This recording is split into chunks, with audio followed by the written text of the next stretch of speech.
शंकराचार्यं केशवं बादरायणं सूत्रभाष्यकृतौ वन्दे भगवन्तौ पुनः पुनः। ईश्वरो गुरुरात्मेति मूर्तिभेदविभागिने व्योमवद्व्याप्तदेहाय दक्षिणामूर्तये नमः। सदाशिवसमारम्भान् शङ्कराचार्यमध्यमान् अस्मदाचार्यपर्यन्तां वन्दे गुरुपरम्पराम्। श्रुतिस्मृतिपुराणानाम् आलयं करुणालयं नमामि भगवत्पादं शङ्करं लोकशङ्करम्।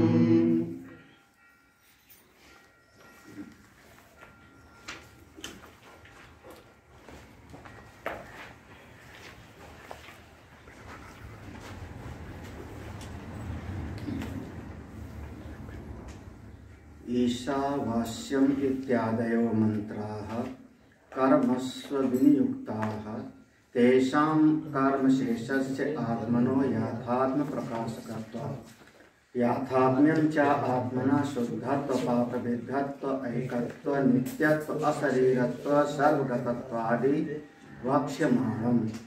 तच्च कर्मणा विरुध्येति इति युक्त एवैषां कर्मस्व विनियोगः न हि एवं लक्षणम् आत्मनो याथात्म्यम् उत्पाद्यं विकार्यमाप्यं संस्कार्यं कर्तृभोक्तृरूपं वा येन कर्मशेषः स्यात्।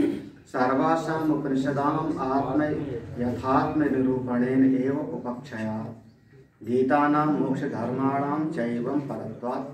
तस्मात् आत्मनो अनेकत्व कर्तृत्व भोक्तृत्व आदि च अशुद्धत्व पापविद्धतादि चोपादाय लोक बुद्धि सिद्धं कर्माणि गीतानि। यो हि कर्म फलेनार्थी दृष्टेन ब्रह्म वर्चसादिना अदृष्टेन स्वर्गादिना च द्विजातिरहं न कारणपुब्जत्वादि अनधिकार प्रयोजक धर्मवान इत्यात्मानं मन्यते सो अधिक्रियते कर्मसु इति याधिकार विदो वदन्ति। अधिकार विदो वदन्ति, जो अधिकारी का विषय जानते हैं। किस मार्ग का कौन अधिकारी होगा, किस साधन का कौन अधिकारी होगा, जो उस अधिकारी के विषय को ठीक ठीक जानते हैं, उनको कहा गया अधिकार विद। उस विषय को ठीक ठीक जानने वाले, जैसे आप समझ रहे हो कि कोई कंपनी अपने यहाँ कुछ लोगों को एचआर की जगह पे रखती है, इंटरव्यू लेते हैं, वो लोग नौकरी पर रखते हैं आदमी को, तो वो लोग क्या, वो सामने वाले की योग्यता है कि नहीं है, हमारी कंपनी में काम करने लायक है कि नहीं है, इस बात को वो आदमी ठीक ठीक समझते हैं, उन्हीं को एचआर की जगह पर रखा जाता है। हाँ, तो उसी प्रकार से जो अधिकारत्व को ठीक ठीक जानते हैं वो कौन है, तत्ववेत्ता लोग। वो दो विभाग है, एक कर्म का और ज्ञान का, कर्म कांड और ज्ञान कांड, हमारे वेद के दो विभाग हैं। तो कर्म कांड के विषय में जो अधिकारी है कैसा होता है कर्म कांड में, उसके लिए कहा अर्थी समर्थी विद्वान ही अविपर्युष तदा अधिकारिणो भवति। अर्थी समर्थी विद्वान अविपर्युष तदा अधिकारिणो भवन्ति। सबसे पहली चीज है कि अर्थी, वो चाहे, उसके भीतर चाह हो। अब उसके भीतर स्वर्ग की चाह ना हो और आप स्वर्ग की प्राप्ति की विद्या बताना शुरू कर दो, यही तो ना। तो अगर वो स्वर्ग चाहते ही नहीं और हम स्वर्ग प्राप्ति की उसको विद्या बताएंगे तो उसका सुनने में भी मन नहीं लगेगा। तो अर्थी जिस मार्ग पर चल रहा है, जिस बात को आप कह रहे हो, वो सामने वाला उसको चाहता है कि नहीं।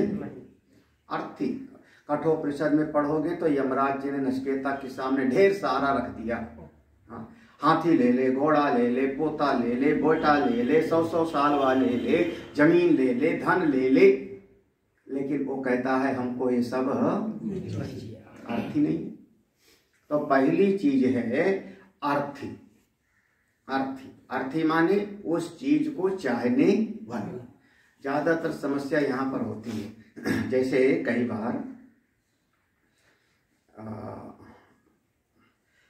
हमारे एक पास में एक बच्चा आया करता था, बहुत पुरानी बात है, 25 साल पुरानी बात होगी। तकरोही में है ना चंद्रभान, वो चंद्रभान मेरे ध्यान में। हाँ, वो शांत है अर्थी। हाँ, अर्थी माने चाहने वाला, ठीक है, अर्थी माने चाहने वाला। दूसरा होता है ये अधिकारत्व में समर्थी। हाँ, अर्थी समर्थी, वो सामर्थ्यवान है कि नहीं है, जिस उपाय को हम सामने वाले को बता रहे हैं वो कर पाएगा कि नहीं कर पाएगा, ये भी तो ध्यान में रखो ना। अरे आप चाहते हो, देखो आप चाहते हो कि आप बद्रीनाथ का दर्शन करो, आप चाहते हो कि केदारनाथ चला जाऊं या कैलाश चला जाऊं, लेकिन घुटना जवाब दे रखा है। तो भले आपके पास में कामना तो है केदारनाथ जाने की, इच्छा तो है, चाहते तो हो, लेकिन अब शरीर में वो सामर्थ्य नहीं है, तो कैसे पहुंच पाओगे? हाँ, धन के माध्यम से जा सकते हैं। कहाँ? जैसे हेलीकॉप्टर से, वो भी 1 किलोमीटर पैदल चलाएगा। हेलीकॉप्टर कोई भगवान शंकर जी के ऊपर थोड़े उतार देगा, हम जा चुके हैं हेलीकॉप्टर से। हाँ, हेलीकॉप्टर वाला हम खुद भोग चुके हैं। तो सामर्थ्य होनी चाहिए आप इसकी, हाँ, हेलीकॉप्टर से भी जाना हो तो क्या चाहिए ना, सामर्थ्यवान तो होना ही पड़ेगा ना, आर्थिक और समर्थ्य। चलो हाँ, आपका घुटना खराब है, आप पांव से नहीं जा सकते, चलो हेलीकॉप्टर से जाओ तो पैसा चाहिए, गरीब आदमी नहीं जा सकता, यही ना। वहां जहां उतारेगा वहां से पालकी वाला पैसा मांगेगा, है ना। आपके पास धन की सामर्थ्य तो चाहिए। ऐसे अगर किसी को हम बताएं कि तुम स्वर्ग की कामना है तो अश्वमेध यज्ञ करो, राजसूय यज्ञ करो, लेकिन उसके पास संपत्ति ना हो तो वो आचार कहाँ से लाएगा? 16 आचार चाहिए उसमें, है ना। आर्धिव चाहिए, उद्गाता चाहिए, होता चाहिए, ब्रह्मा चाहिए, सबके और चाहिए, कहाँ से लाएगा वो? तो सामर्थी मतलब जिस चीज को आप चाहते हो उसको पाने के लायक आप में सामर्थ्य है कि नहीं, ये भी देख लेना चाहिए। 2 चीज होगी। हाँ, अपनी औकात से ज्यादा चीज चाहोगे तो दुख उठाओगे। पुराने लोगों की कहावत थी, तेते पांव पसारिए जेते चादर, ये सुना है ना, पुराने लोगों को, नए लोगों का नहीं। नए लोग कहते हैं सपना बड़ा देखो, बड़ी कल्पना करो। हाँ? और बड़ा सपना देखने में आदमी बहुत दुखी होता है।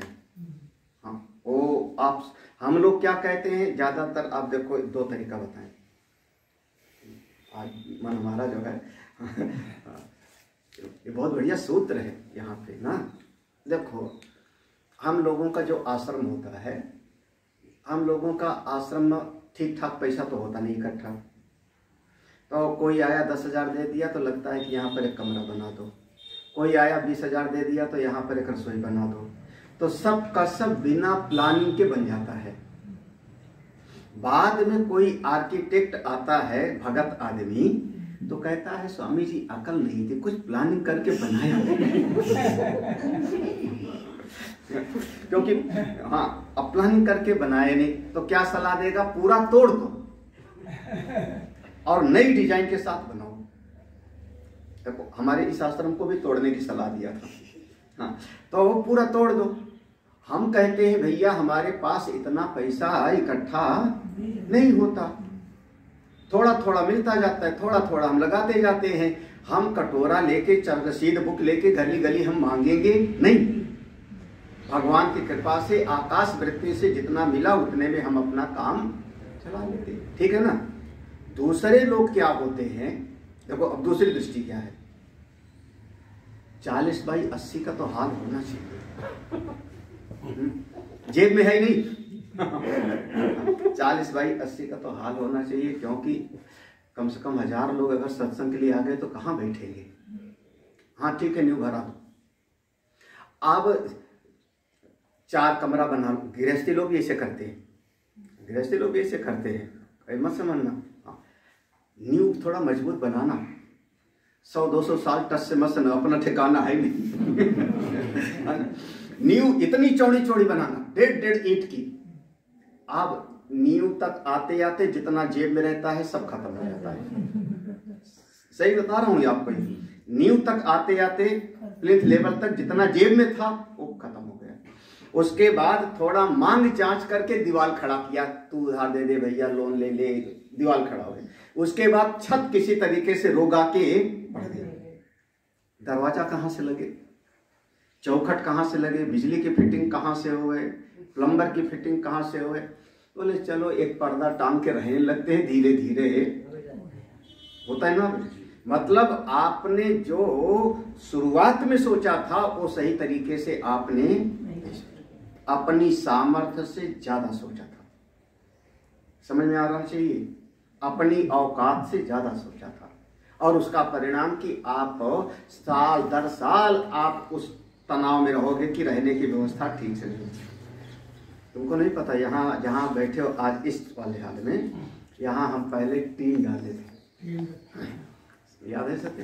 हमारे पास 2 कमरे थे, नीचे में एक वाला कमरा, पीछे वाला कमरा।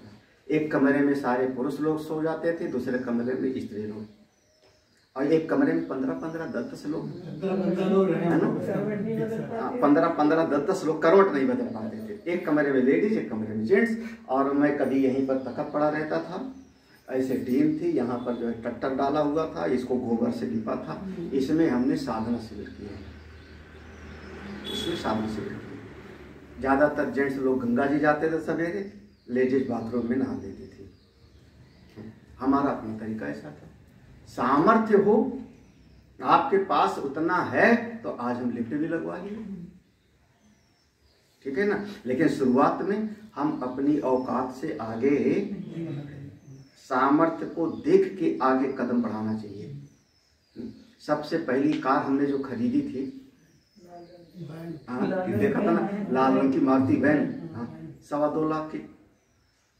मेरी औकात उतनी थी, बढ़िया गाड़ी भी खरीद सकते थे, क्योंकि कर्जे पर तो मिलने वाली थी।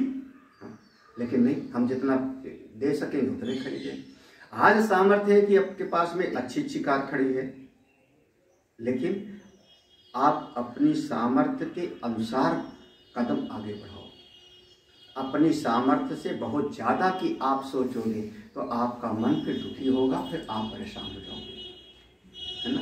आरती और ठीक है ना, समझ आना चाहिए, तुम लोगों को समझना चाहिए। खास करके मोबाइल चाहिए बढ़िया वाला जो गुरु जी के पास है ना। ये चीज चाहिए अच्छी वाली, पढ़ने लिखने में मन नहीं लगेगा। हाँ, बाद में अगर अपना खर्चा बढ़ा लोगे और बाद में तकलीफ होगी। जब तक हम हैं तब तक नहीं, भगवान की कृपा से, लेकिन बाद में फिर शायद हम लोगों के संपर्क में बहुत सारे राज परिवार के लोग थे, पुराने राजा लोग। कौन? रानी कमला भार्गव, रानी लीला भार्गव, रानी पीलीभीत, हाउसूसा गोविंद प्रसाद, ये रानी कृष्णा सिंह, रानी हरदोई, ये मिस्टर वीरेंद्र कुमार, एक से एक जो है राज परिवार के लोग संपर्क में थे। हमने देखा उन लोगों को, जैसे राजा लोग थे तो उनके पास 15 नौकर हैं, खूब खर्चा है, बढ़िया, चारों तरफ से पैसा आया करता था, ठीक है। जब रजवाड़ा खत्म हो गया, सरकार ने जमींदारी प्रथा का उन्मूलन कर दिया, जमींदारी प्रथा चली गई। जमीन जो जोतता बोतता था उसके नाम चली गई। हाँ, तो आपकी आय का स्रोत तो कम हो गया, लेकिन खर्चा उतना को उतना नौकर कम नहीं कर पाए। समझना, नौकर ने कम नहीं कर पाए, क्योंकि जो ठाठ बना था वो ठाठ में फिर बेइज्जती हो जाएगी, लोग क्या कहेंगे। कुछ राजा लोग फिर राजनीति में चले गए जमींदारी उन्मूलन के बाद। कुछ राजा लोग फिर बड़े बड़े व्यापार खोले, जैसे रानी पीलीभीत के जो है शुगर मिले हैं कई, कोई बड़ी बड़े व्यापार उन्होंने खोला, बड़े बड़े जो है ऐसे। तो जो व्यापार में चले गए वो संपन्न हैं, जो राजनीति में चले गए वो संपन्न हैं, जो न राजनीति में जा पाए न व्यापार में जा पाए और न खर्चा कम कर पाए, वो फिर कटोरा लेके भीख मांगने लगे। 10,000 वहां से, 50,000 वहां से, 1 लाख वहां से, सब का सब ऐसी तैसी हो गई, क्योंकि खर्चा आपका बढ़ गया। औकात के ज्यादा आपने तरीका अपना लिया तो बाद में आपको कष्ट होगा। ठीक है ना, समझना चाहिए। आर्थी समर्थी, ये 2 चीज है, बहुत सूत्र है ये। भगवान भास्कर ने इस पर विस्तार से लिया है। क्या लिखा? यौ ही, देखो, यौ ही कर्म फलेन अर्थी। ठीक है ना, यहाँ से कर्म फलेन अर्थी, कर्म फल का अर्थी है। अर्थी माने कौन सा? दृष्ट फल या अदृष्ट फल। दृष्ट फल में आया ब्रह्मवर्चस इत्यादि, अदृष्ट फल में आया स्वर्ग आदि ना। ठीक है ना। फिर उसके साथ सामर्थ्य भी होनी चाहिए, अर्थी समर्थी, तीसरी चीज है अर्थी समर्थी। और तीसरा है विद्वान। थोड़ा अब इसको समझना, विद्वान। ये सूत्र यहाँ का नहीं है, इसमें भगवान भास्कर ने उस सिद्धांत को लिया है। अर्थी समर्थी विद्वान। विद्वान माने जिस कार्य को करने आप जा रहे हो उस कार्य के बारे में आपको समझ भी चाहिए ठीक ठाक। अगर उस चीज के बारे में आपको समझ नहीं होगी तो आपको दुख मिलेगा। ठीक है ना, नहीं समझ आ रहा? नहीं समझ आया? अरे आप चाहते हो कि बढ़िया वाला मोबाइल मिल जाए आपको, चाहते हो, ठीक है ना। अर्थी, आपके पास पैसा है तो सामर्थ्य भी है, ठीक है ना। अर्थी भी है, समर्थी भी हो। जाके बढ़िया से बढ़िया मोबाइल खरीद लो और चलाने ना आवे तो अब बताओ, चलाना ना आवे तो। कई बड़े शहरों में देखो तो घर में गाड़ी खड़ी होती है, चाहते हैं कि कार हो, बिल्कुल सामर्थ्य खरीद लें, चलाना आता नहीं, रिक्शा से बैठ के जाते ये क्या वो नम्रता है ना? ऐसा हमारी कॉलोनी में सबकी खड़ी हैं, सिर्फ हमारी चलती है क्योंकि तुम चला लेती हो। अच्छा, चला लेती हो, ठीक है। अभी की बात है, अभी 5-6 दिन हुआ, ज़्यादा नहीं, 5-6 दिन हुआ। अनंतानंद ओंकारन यहीं पर थे। रात में 10 बजे फोन आया हमको, कोई एक महामंडलेश्वर की कार वहीं खड़ी हो गई जहाँ शंकर जी खड़े हैं। महामंडलेश्वर जी की कार वहीं पर खड़ी हो गई और ड्राइवर समझ ही नहीं पाया, तो हमको फ़ोन किया, महाराज कुछ करो। तो हमने फिर विनोद को फ़ोन किया, अनंतानंद को कहा जाके देखो। हाँ, अब देखो, रात में 10 बजे ये लोग गए, वो गाड़ी थोड़ा एयर ले ली चुकी थी, गाड़ी एयर ले लिया, उसका एयर थोड़ा सा निकाल दिया उन्होंने, वो तरीका समझ गए और वो गाड़ी स्टार्ट हो गई। लेकिन तब तक महात्मा जी रिक्शा से चले गए महात्मा जी तो रिक्शा से चले गए थे और फिर वो गाड़ी स्टार्ट किया इन लोगों ने, और फिर उसके बाद 5 मिनट में वो गाड़ी चली गई। समस्या कहाँ हुई थी? आपको गाड़ी चलाना आ गया, लेकिन उसका सिस्टम आप समझे, समझ में आया कि नहीं? गए थे कि नहीं? तुम जाना चाहिए था, तुमको भी चलाना खूब आता है। और जरा सा गाड़ी में कहीं एयर ले लेवे तो कैसे निकालोगे उसका? कई लोगों को, हाँ क्या मजेदार बात याद आ रही है आज।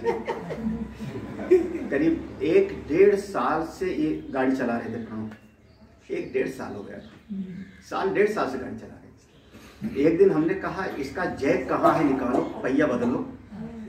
पंक्चर नहीं थी, ठीक था। हमने कहा पहिया बदलो, कहीं गाड़ी सड़क पे खड़ी है, तो उन्होंने कहा जैक। अब कल्पना करो, है ना, साल भर कोई गाड़ी चलावे और उसका जैक कहाँ होता है, हैंडल कहाँ होता है, उसके जो है नट बोल्ट खोलने का कहाँ होता है, आपको पता ना होवे तो फिर आपको दुख मिलेगा। इसका नाम हुआ जिस चीज के बारे में आप कर रहे हो उसके बारे में समझ भी पहले, ठीक है ना, बिल्कुल समझना। विद्वान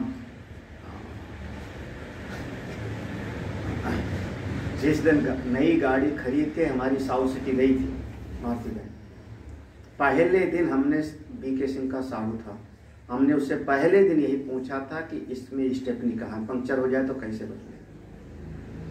गाड़ी खड़ी करते पहले दिन ही हमने पूछा था और उसने सब दिखाया था कि यहाँ पर ऐसे जो है पहिया होता है, ऐसे इसका ये होता है, इस तरीके से खुलता है, उस तरह सब उसने समझाया था। तो एक एक चीज के बारे में आपको समझ भी होनी, ठीक है ना। आरथी समर्थी, एक कर्मकांड में, कर्मकांड की शर्त है। कर्म में अगर आपको जाना है, खेत में हल चलाना है, रसोई में खाना भी बनाना है। अभी अभी घटना हुई थी, आग लग गई, क्या करोगे? आग लग गई तो क्या करोगे? हाँ, पानी डालेंगे उसके अंदर, कई बार पानी डालोगे तो आग की लौ और बढ़ेगी। समझो, जैसे जब हम चूल्हे में आग जलाते हैं ना, चूल्हे में आग जलाते हैं तो मुंह से फूंकते, जब मुंह से फूंकते हो आप तो हमारे फूंकने से आग नहीं जल रही, हमारे फूंकने से ऑक्सीजन वहां पर जा रहा है, तो उस ऑक्सीजन के कारण वो जलने लगती है।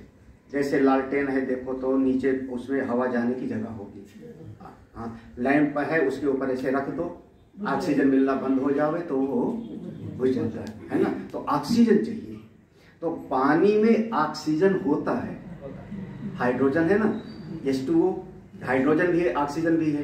तो पानी डालोगे तो कभी कभी अगर इतनी आग है, एक बाल्टी पानी डाल दिया तो बुझ जाएगी, लेकिन आग ज्यादा है, पानी थोड़ा सा है तो फिर बढ़ जाएगी। और हाँ, एक तरीका। तो वहां पर आग को बुझाने के लिए वहां पर ऐसी चीज डाली जाती है जो वहां कार्बन डाइऑक्साइड को बढ़ा देगा। ये जो फायर वाला होता है कार्बन डाइऑक्साइड से भरा हुआ है, इसमें यही होता है, कार्बन डाइऑक्साइड है। तो वो जाके भर जाएगा तो वहां पर ऑक्सीजन मिलेगी नहीं, तो आग वहां पर बुझ जाएगा। अगर तुरंत आग लग गई तो क्या करोगे?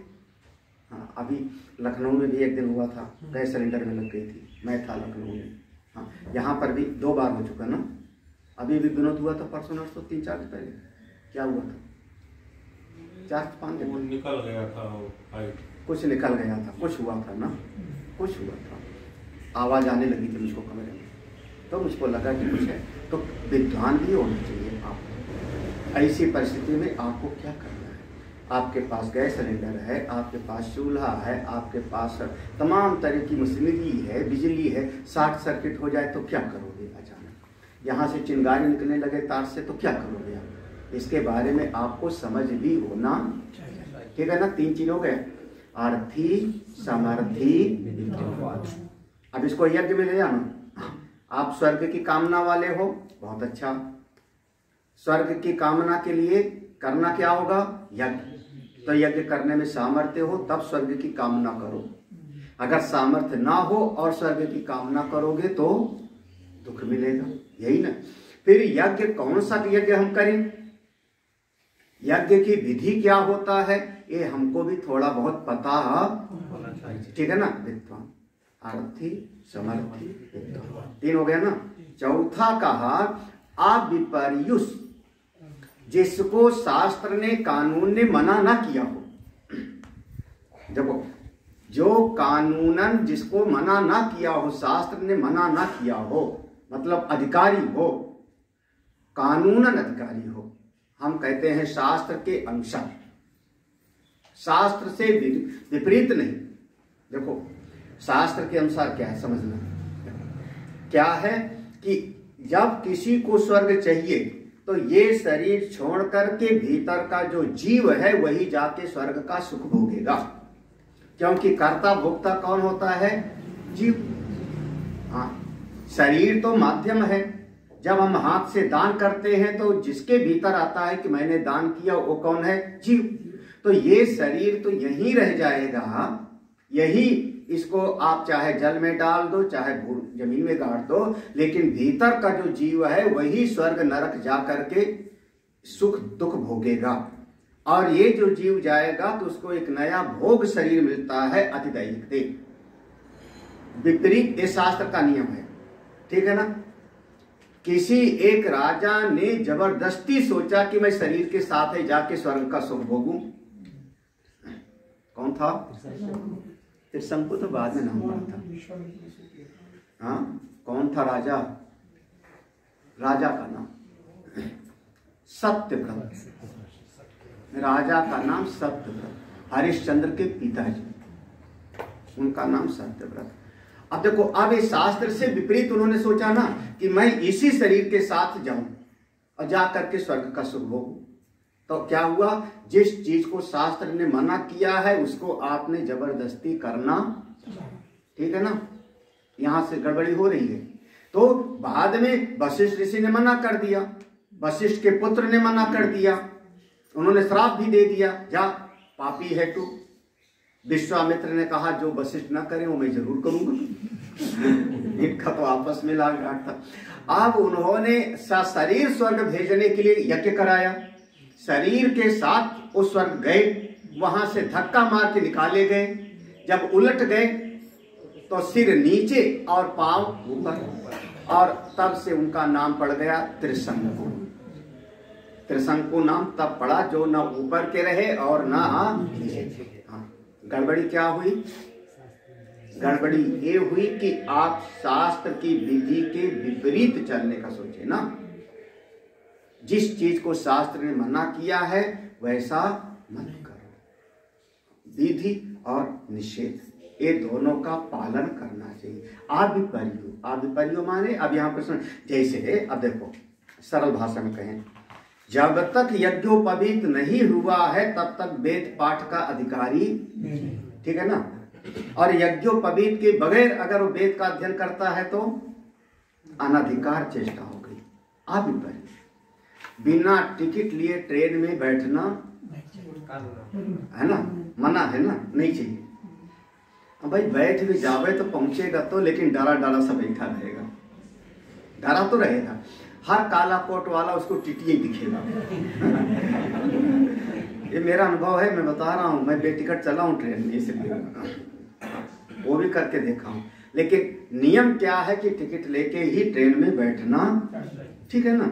हाँ, तो उसी प्रकार से आविपर्यो माने जिस चीज के अधिकारी नहीं हो उसके लिए प्रयास मत करो, ठीक है ना। समझ आया ना। दृष्टांत क्या दिया था? दुजातीयहम नाकाण कुब्जत्वादि अनधिकार प्रयोजक धर्मवान इति आत्मानं। जैसे अब देखो समस्या सबसे बड़ी कहाँ हुई थी, आप लोग थोड़ा गहराई से समझो। आज से मेरा मन ऐसे इसी पर है। घर में 3 बेटे हैं। हाँ, बड़ा बेटा अंधा है तो राज के अधिकारी नहीं है ना। अब समझ गए कहाँ की बात है ना। और राज्य का अधिकारी नहीं हो सकता। क्यों? क्योंकि शास्त्र ने मना किया है कि अंधा आदमी अगर होगा और राज सिंहासन पर बिठा दोगे तो अंधे आदमी को कुछ दिखाई तो पड़ता नहीं, तो किसी से सलाह लेके करेगा। जिस कहाँ दस्तखत करना है तो कोई उंगली पकड़ के बतावेगा कि यहाँ कर दो दस्तखत, यही तो ना। तो सलाह लेके करेगा। तो जो अंधा आदमी राजा बनेगा तो अंधा आदमी की शासन सत्ता असल में उसके भीतर नहीं बल्कि जो सलाहकार होगा उसके भीतर चली जाएगी, है ना। क्योंकि काम कैसे करेगा वो, कोई ना कोई बतावेगा। तो ये राज्य के अधिकारी में मना कर दिया शास्त्र ने, धर्मशास्त्र ने मनुस्मृति में मना है। जो अंधा होता है वो राज सिंहासन के अधिकारी पर नहीं बैठ सकता, मना कर दिया। जो छोटा है वो दासी पुत्र है। हाँ, दासी पुत्र भी राजगद्दी पर बैठने के योग्य नहीं होता। अब किसको बिठाया जावे? तब उन्होंने कहा कि पितामह भीष्म सत्यवती ने कहा पांडु को राजगद्दी। और बीच वाला ऐसा है कि जो बीमारे रहता है हमेशा। और जैसे पीलिया जैसा रोग, वीर तो थे लेकिन बीमार रहते थे। परिणाम स्वरूप जब पांडु का शरीर छूट जाता है, तब पांडु रहे लेकिन शरीर छूट गया, तो उसके बाद फिर उन्हीं को बनाया। और जब उनको बना दिया, उसके बाद की घटना सब जानते हो कि शासन सत्ता चली गई किसके हाथ में? शकुनी और दुर्योधन। धृतराष्ट्र तो केवल वहां पर एक यही हुआ ना, जैसे मनमोहन सिंह एक ठप्पा थे, शासन सत्ता चली गई। हाँ, बिल्कुल उसी तरीके से। तो ऐसे सब जगह पर उसके अधिकारी का एक निरूपण होता है कि शास्त्र के विपरीत ना हो। अगर काना है, कुबड़ा है, कल भी शाम को इस पर हमने लोगों ने विचार किया था ना। देखो, आप अर्थी हो मोटरसाइकिल के, समर्थी भी हो, खरीद भी जाए, दोनों है ना, अर्थी समर्थी। चलाना भी आता है, विद्वान भी हो। अर्थी भी हो, समर्थी भी हो, विद्वान भी हो, तीनों है, एक चीज नहीं है। तो आप चलो हाईवे पर, हाँ, यहाँ मोहल्ले में चला लोगे, घुमा लोगे। हाईवे पर चलो आप दिल्ली में, मजा आ जाएगा। फिर हाँ, चल के दिखाओ वहाँ पर फिर अगर आप चलते हो तो आपका चालान होता जाएगा। और आप, आजकल का नियम है कि आपका जो लाइसेंस है, उस लाइसेंस का नंबर होता है, वो सारा नेट पर पड़ा है। उस लाइसेंस पर एक बार टिक हो जाएगा, उस लाइसेंस पर एक बार रेड मार्क हो जाएगा कि इसका एक बार चालान हो चुका है। तुम्हारा लाइसेंस जो का त्यों है, लेकिन वो कंप्यूटर में शो करेगा आरटीओ के यहाँ पे कि इसका एक बार चालान हो चुका है। 2 बार 2 टिक हो गया तो 2 बार चालान हो चुका है, वहां पर शो करेगा पूरा नेट पर। 3 बार टिक हो गया माने 3, और उसके बाद आपका लाइसेंस कैंसिल हो जाएगा। फिर आपका लाइसेंस बनेगा नहीं जिंदगी भर, आपके नाम से फिर नहीं बनेगा। आपके आधार कार्ड पर जो वहां दिया होगा फिर आपका दोबारा नहीं बनेगा, क्योंकि आपने किसी नियम को 3 बार आपने तोड़ दिया है। नहीं पता था ना? हाँ, तुमको भी नहीं पता हो। आपके पास हाथ में लाइसेंस है, बिल्कुल रखे हो, बढ़िया का बढ़िया, नया नया आपका और लेमिनेशन कराते हो, लेकिन वहाँ जो कंप्यूटर है आरटीओ का, वहाँ शो करेगा कि इसका 3 बार चालान हो चुका है, वहाँ कहीं से वो क्रॉस कर देगा। और क्रॉस कर देगा तो जैसे वो स्कैन करेगा ना आपका लाइसेंस, अब आजकल जो कार्ड में आ रहे हैं, उसको स्कैन करेगा तो आपका निरस्त होगा। तो आपका जैसे पुराना एटीएम कार्ड होता था, पुराना एटीएम कार्ड रखे रहो, किस काम का? जाके जान लो कि मशीन में रुपया नहीं निकलेगा। आप समझो। तो हमारे ये लोग नहीं समझते, ये लोगों को तो बस चलाना आ गया, ऐसे लेटर दबाना, बस फिट है ना। विद्वान अविपर्य, तो सूत्र पूरा हुआ। आरथी, एक पूरा सूत्र हो गया। आरथी समर्थी विद्वान अविपर्य सदा अधिकारिणो भवति। जब ये 4 कसौटी पर खड़ा होवे तो किसी कर्म का अधिकारी होता है, तब किसी कर्म का अधिकारी होगा। इसी बात को भगवान भाष्यकार ने यहाँ पर लिया, कर्म के मार्ग में कैसा हो। अब देखो, अब एक बार मंत्र पढ़ लेते हैं यहाँ। यौ ही, अब इसका ध्यान से समझ, यौ ही जो कोई भी कर्म फले नारथी, कर्म फल को चाहने वाला है। कौन सा कर्म फल? दृष्टेन ब्रह्म वर्चसादिना, दृष्ट फल, तुरंत का फल कर्म का, तेज ब्रह्म वर्चस आदि, जैसे गायत्री जाप करना है तो तेज। आदृष्टेन स्वर्गादिना, तो 2 फल होता है कर्म का, दृष्ट यहाँ पर और आदृष्ट फल कोई न कोई चाहने वाला हो। साथ ही भीतर, अपने भीतर कर्ता भाव होवे। कैसे? आचा दुजाति अहम, मैं यज्ञोपवीतधारी हूँ, संध्या बंदन करता हूँ, दुजाति अहम। और आविपर्यु नहीं हूँ, ना काण कुब्जत्वादि, मैं काना कुब्जा भी नहीं।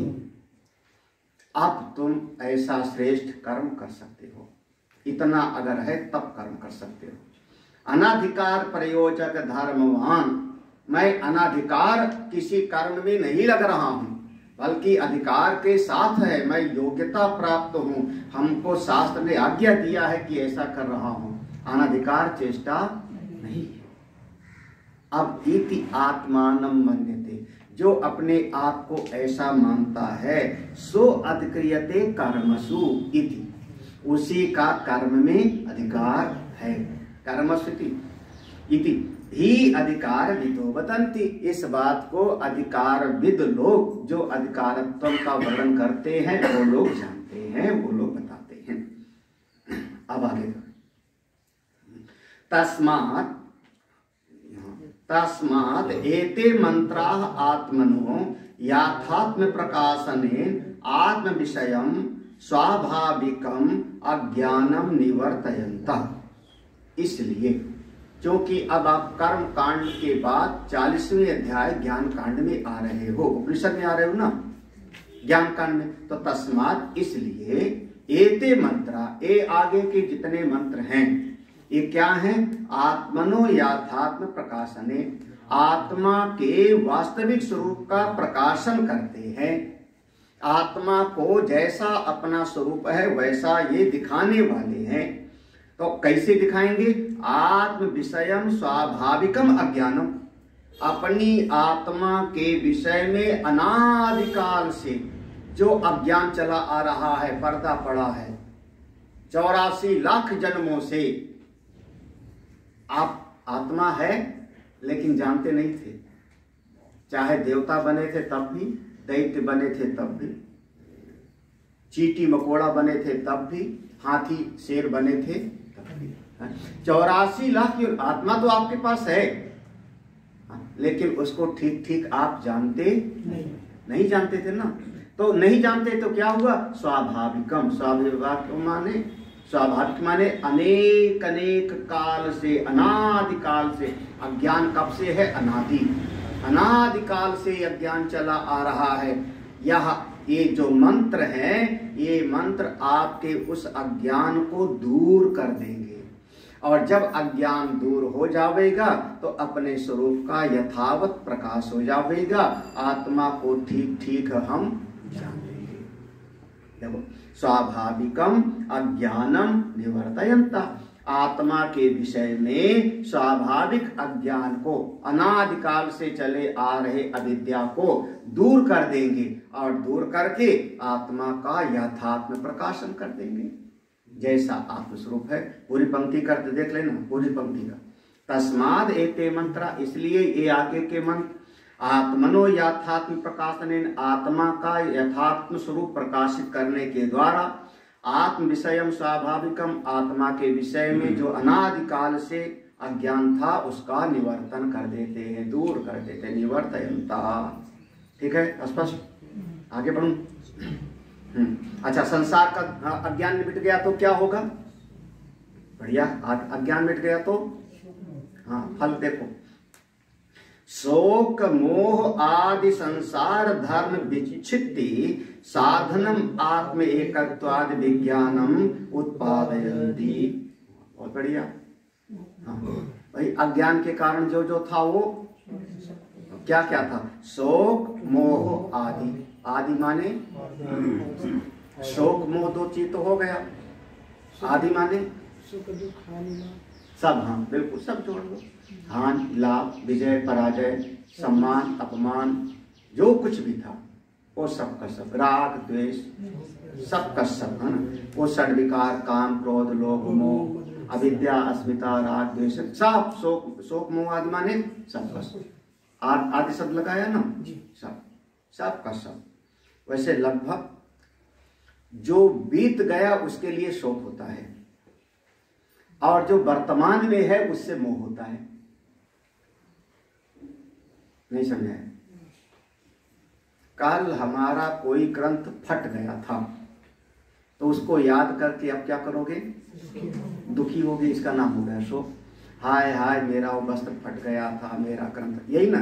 तो बीत गया था उसको याद करके शोक की व्याकुल हो रहे हो, और वर्तमान में जो है वो अब इससे कोई छूना मत, कोई चुराना मत, लेना मत। तो वर्तमान में जो है उससे मोह होता है, और जो बीत गया उससे एक बहुत बड़ा।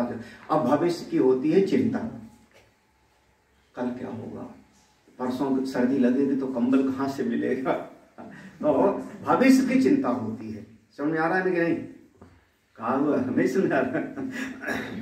बीतती हुई चीजों को लेके हम शोक करते हैं, वर्तमान में जो हमारे पास है उसका मोह होता है, भविष्य काल की होती है चिंता। और ये जितना कुछ है वो सब संसार का धर्म है। संसार धर्म, ये संसार का जितना धर्म है अभी गिना दिया ना, सबका सब, भूख प्यास, जन्म मृत्यु, विजय पराजय, सुख दुख, ये सब संसार धर्म विच्छित्ति, सारे संसार का जितना कुछ है काट देता है। ये आत्मज्ञान, विच्छित्ति माने पूरी तरह से उच्छेद कर देना, काट देना। जैसे पेड़ की डाल को काट दिया तो डाल बिल्कुल पेड़ से अलग हो गई। आपसे ये सारे संसार के लक्षण दूर हो जाएंगे, सब दूर हो जाएंगे। तो हाँ, साधनम, इसका साधन क्या होगा? संसार के सारे इन दोषों को काटने का साधन क्या है? साधनम आत्म एकत्वादि विज्ञानम उत्पादे। आत्मा, मेरी आत्मा सारे जगत की आत्मा है। देखो यहां शब्द आत्म एकत्वादि, पहले अपनी आत्मा का बोध हुआ और फिर मेरी आत्मा ही सारे जगत की आत्मा है, मेरी आत्मा ही ब्रह्म है। इसलिए कहा आत्म एकत्वादि, ब्रह्मात्मैक्य बोध हो जाएगा। जब ब्रह्मात्मैक्य बोध हुआ, ऐसा विज्ञान प्राप्त हो जाएगा तो सारा शोक मोह आदि संसार धर्म आपका टूट जाएगा। तो ये उपनिषद करेगा क्या? आपके भीतर आत्मा के एकत्व का, आपकी आत्मा ही ब्रह्म स्वरूप है, उसका बोध करा देगा। और जब ये बोध हो गया तो संसार के सारे जय विजय अपमान सम्मान सब खत्म। इसलिए यहाँ पर वो सब लागू नहीं होगा। कौन सा? कर्म वाला विभाग। ये आगे के मंत्रों का कर्म में विनियोग यहाँ पर पूरा हुआ, यहाँ पूरा हो गया भगवान भाष्यकार को जो कहना था। इसके बाद जो अंतिम पंक्ति है, अंतिम पंक्ति इस ग्रंथ का, उपनिषद का, वो संबंध चतुष्टय है। जैसे एक होता है साधन चतुष्टय, है ना? साधन चतुष्टय में चार चीज हुई, विवेक, वैराग्य, समाधि षटक, मोक्ष। क्या? चारों बोलो जोर से, हमको सुनाई पड़े, सुनाई पड़े। हाँ। विवेक, वैराग, समाधि संपत्ति, मोक्ष। और जो समाधि षटक संपत्ति, छह की परिभाषा बोल सकते हो संस्कृत में? कम सम कहा, तो उससे मैंने पूछे नहीं। इंद्रिय निग्रह, दम, इंद्रिय इंद्रिय निग्रह। जोर से बोलो, सुनाई पड़े, मुंह खोल के। हाँ, उपरति, हाँ, उपरति, स्वधर्म अनुष्ठान। बिल्कुल, वेरी गुड।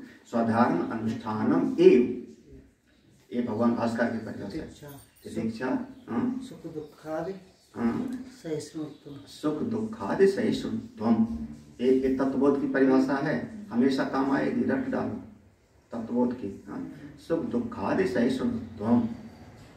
श्रद्धा, गुरु वेदांत वाक्येषु दृढ़ विश्वास। हाँ, गुरु वेदांत वाक्येषु दृढ़ विश्वास, दृढ़ विश्वास इति श्रद्धा। ठीक है।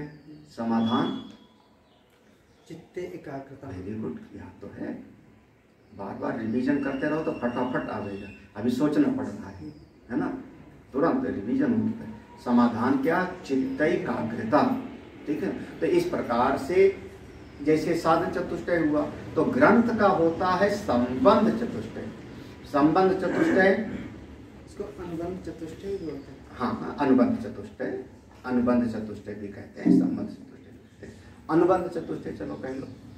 तो कोई भी ग्रंथ आप जब उठाते हो तो उस ग्रंथ में चार चीजों का निर्णय किया जाता है। इस पंक्ति में, अगली पंक्ति में चारों चीजों का है, एक ही पंक्ति में। पहली चीज देखो,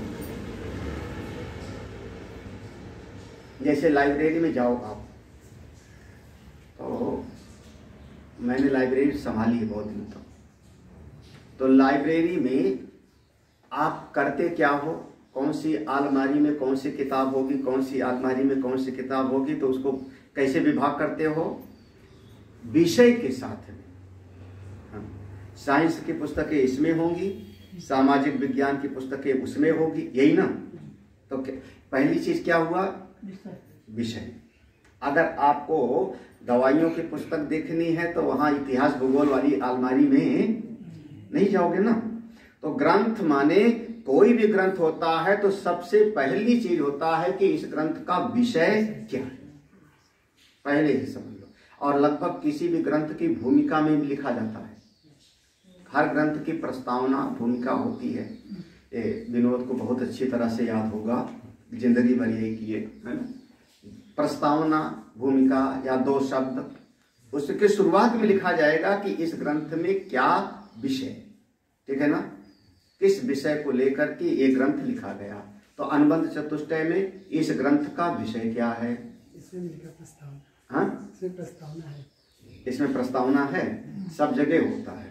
तो ग्रंथ का विषय क्या है पहले, तो वो ग्रंथ का विषय आप पढ़ लो तो आपको पता लग जाएगा कि इस ग्रंथ में इस विषय पर चर्चा की गई है, तो हमको और ज्यादा भटकने की जरूरत, ठीक है ना। दूसरा होता है प्रयोजन, ठीक है ना। इस ग्रंथ का जो मूल प्रयोजन क्या है। अब भाई दवाइयों का ग्रंथ है या भूगोल का ग्रंथ है या किसी और विषय का ग्रंथ है, इस ग्रंथ का, अब जैसे ऐसे समझ लो, सरल भाषा में कहूँ तो हम ये ट्रोलिया के यहाँ पहले पहुंच जाते थे, हमको खूब जानता है, मेरे नाम से शायद सोनो कुटी से आए हैं तो कमीशन भी कुछ दे देता होगा, कुछ नहीं देता, अरे नहीं देता होगा, देता है। देखो ये देखो, कभी देता कभी नहीं देता, तो कभी देता है, ज्यादा देंगे तो बचा। हाँ 300 देता है। अब 10 लोग रोजे जा रहे हो, सभी कहते हो कि हम स्वामी जी के पास से आए, तो कितना कमीशन देगा, है ना। तो वो जानता है। तो अब वहां पर जाओ तो वहां पर ज्योतिष की भी किताबें रखी हैं, लेकिन हमारा तो कभी मन ही नहीं हुआ ज्योतिष की किताब देखने। क्यों? क्योंकि हमारा प्रयोजन ही नहीं कि ज्योतिष सीख के किसी का हाथ देखूं या जन्म कुंडली बनाऊं। मेरा प्रयोजन वो है नहीं। वहां जाके हम कोई ना कोई वेद वेदांत का ग्रंथ देखेंगे, दर्शन उठा के ले आएंगे, हमारे पास सभी दर्शन रखे होंगे। रामगरीब पांडे जाए तो कौन सा किताब देखेंगे,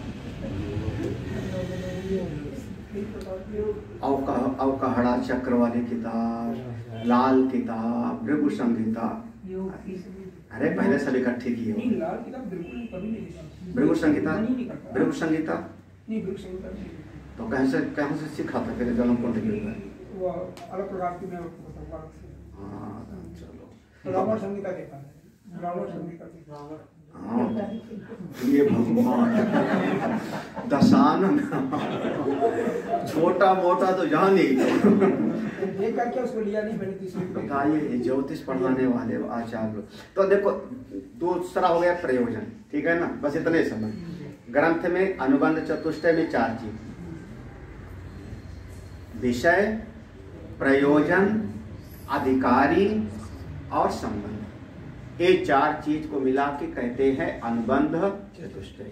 तो इस ग्रंथ का विषय क्या है, इस ग्रंथ का प्रयोजन क्या है, इस ग्रंथ का अधिकारी कैसे हो, और इस ग्रंथ का संबंध क्या है, किसमें जो अधिकारी है और जो उसके प्रयोजन है, दोनों के बीच में कैसा संबंध होगा। तो इसको देखो, इति एवं उक्त अधिकार अभिधेय संबंध प्रयोजनान मंत्रान संक्षेपतो व्याख्यास्यामः। इति एवं, इस प्रकार से, उक्त, जितना हमने ऊपर एक भाष्य में बता दिया कि आगे का जो विषय है वो कर्म का विषय नहीं है, आगे के मंत्र उनका कर्म में विनियोग नहीं है, इस प्रकार से जो हमने बता दिया। तो आगे का जो मंत्र किसके लिए है, उक्त अधिकारी। अधिकार, अधिकार माने ऐसा अधिकारी होवे। कैसा अधिकारी, कैसा अधिकारी, ऊपर का वर्णन आया। अधिकारी कैसा होगा, जो अपनी आत्मा के यथार्थ स्वरूप को जानना चाहता है। तो यही है ना, पहले बताया था ना कि इस ग्रंथ का ये प्रयोजन होगा ना। तो जो अधिकारी कैसा हुए, जो ऐसा अपनी आत्मा को जानना चाहता है, जो अनादिकाल से चलता आ अपने भीतर की अविद्या को मिटाना चाहता है, यही ना, वो साधन चतुष्टय संपन्न वाला इस ग्रंथ का अधिकारी है। ठीक है, अधिकारी, अधिकारी माने अधिकार माने साधन चतुष्टय, अविधेय, अविधेय माने विषय। इस ग्रंथ का जो विषय है क्या है, आपके आत्मा का यथार्थ स्वरूप का प्रकाशन, आपकी वास्तविक सत्ता का ज्यों का त्यों दिखा देना, यही इसका विषय है, ये इसका विषय है। अच्छा, संबंध क्या है? इस ग्रंथ का संबंध ये है कि प्रतिपाद्य प्रतिपादक भाव है, बोध्य बोधक भाव, ये से कहते हैं, बोध्य बोधक या प्रतिपाद्य प्रतिपादक। गुरु जी सुनाते हैं और सुनते सुनते ही सामने वाले शिष्य के मन में उसका भाव आ जाता है, इसका नाम हुआ बोध्य बोधक। प्रतिपादन किया गया और प्रतिपादन करते करते सामने वाले को बात समझ में आ गई, फिर बाद में कुछ करना ना पड़े। अगर बाद में कुछ करना पड़ता है तो उसका रूप अलग हो जाएगा, प्राप्त प्रापक संबंध हो जाएगा, वो कर्म कांड में होता है। पहले समझो पढ़ो, बाद में करो, तब फल मिलेगा, वो कर्म कांड का विषय है। यहाँ पर क्या होगा? संबंध प्रतिपाद प्रतिपाद, श्रवण करते करते ही बोध होना चाहिए। प्रयोजनान, प्रयोजन क्या हुआ इसका? प्रयोजन अज्ञान की निवृत्ति। प्रयोजन क्या हुआ? ऊपर कहा था शोक मोहादि संसार धर्म इच्छित, आपके जीवन का शोक चला जाएगा, आपके जीवन का मोह चला जाएगा, आपके जीवन में संसार के जो जो लक्षण हैं, संसार वाले, संसार धर्म, वो सब का सब समाप्त हो जाएगा, आप अपने आनंद में रहोगे। ऐसे अधिकारी, विषय, संबंध, प्रयोजन वाले इस ईशावास्य उपनिषद के मंत्रों का संक्षेप में हम व्याख्यान करने जा रहे हैं। व्याख्या से हम व्याख्यान करने जा रहे हैं। मंत्र तो पढ़ ही लो। हरि ओम हरि ओम ईशावास्यमिदं सर्वम् ईशावास्यमिदं सर्वम् यत्किंच जगत्यां जगत् यत्किंच जगत्यां जगत् तेन त्यक्तेन भुञ्जीथा तेन त्यक्तेन भुञ्जीथा मा गृधा कस्य स्विद्धनम् मा गृहा कस्य स्विद्धनम्। हरि ओम ईशावास्यम इदम सर्व, ईश्वर से ये सारा जगत व्याप्त है।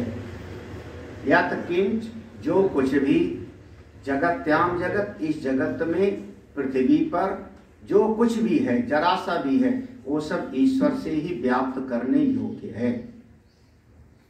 तेन त्यक्तेन भुंजीथा, त्याग के द्वारा ही अपने आत्मा का आनंद प्राप्त करो, त्याग के द्वारा ही स्वरूप का आनंद प्राप्त हो। मां गृधा, गिद्ध दृष्टि वाले मत बनो, लालची मत बनो, क्योंकि कस्य किसका, स्विद्धनम, या धन किसका है, ये धन किसी का होता हुआ था नहीं है। ये मंत्र का सरल सा अनुवाद है, बाकी इस पर जो है चिंतन हम लोग शाम को करेंगे।